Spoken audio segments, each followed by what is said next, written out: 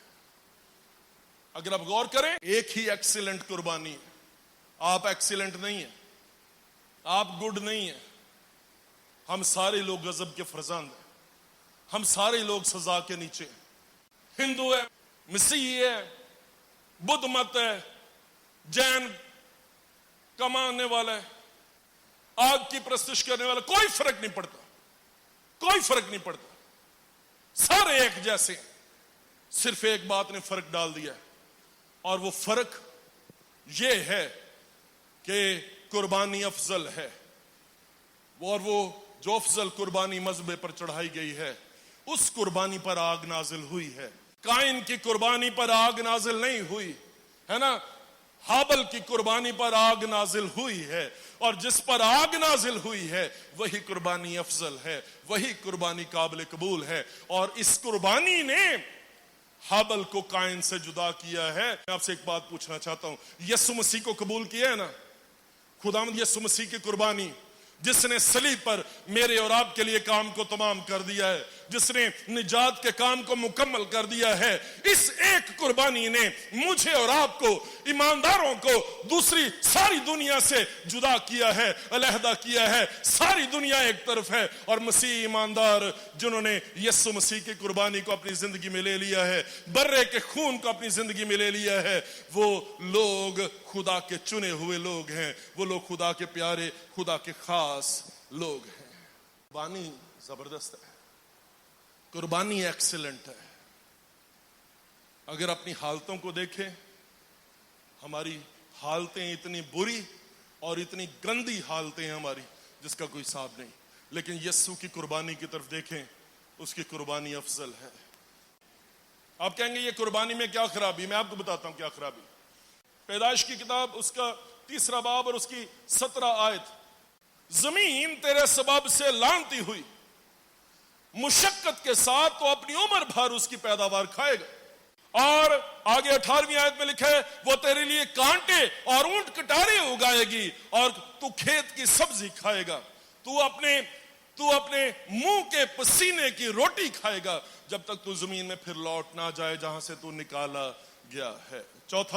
3 باب یہ فرماتا ہے، خدا کا ورڈکٹ ہے، خدا کی بات ہے، اور وہ کہتا ہے کہ زمین تیرے سبب سے اب لعنتی ہوئی، اور وہ کہتا ہے کہ زمین کانٹے اور اونٹ کٹارے اگائے گی۔ 4 باب یہ کہتا ہے، قائن کا ہدیہ، قائن زمین کی پیداوار، قائن زمین کی پیداوار خدا کے سامنے لے کر آیا ہے۔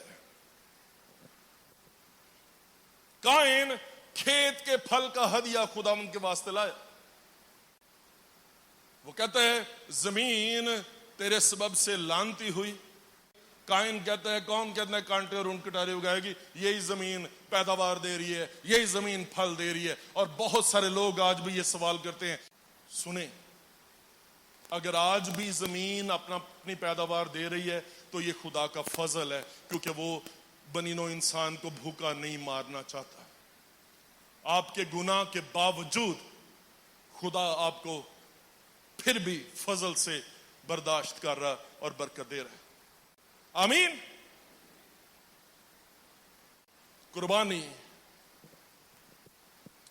قربانی فرق ڈال دیتی ہے، قربانی جدا کر دیتی ہے، اور قربانی کی وجہ سے، اس خون کی وجہ سے